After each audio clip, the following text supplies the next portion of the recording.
दोस्तों एक्सक्लूसिव भोजपुरी में आपका स्वागत है। देखिए नामकुम के रांची में प्रमोद प्रेमी का लाइव स्टेज शो चल रहा है। जी हाँ दोस्तों, नामकुम रांची में प्रमोद प्रेमी का लाइव स्टेज शो चल रहा है और आप भी इंजॉय कीजिए। साथ ही साथ हमारे चैनल एक्सक्लूसिव भोजपुरी को सब्सक्राइब करना ना भूलें। तो अभी सब्सक्राइब कीजिए और वीडियो का लुत्फ उठाएं। Thank you so much.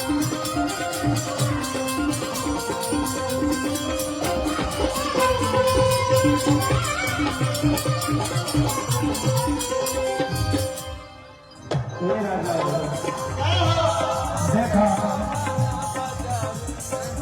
तू तो कहला कि बाजारे जाए बाजारे गइला ना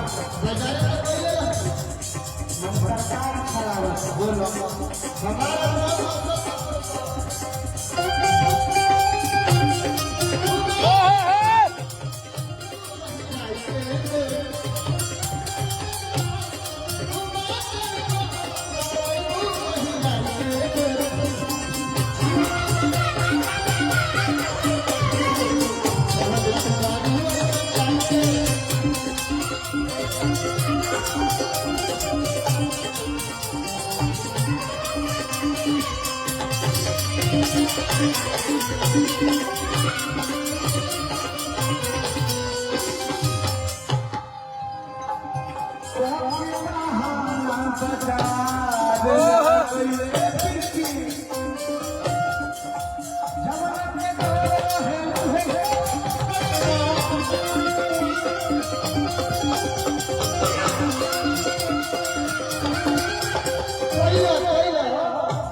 नामकुम में और बहुत तेज बारिश होता है।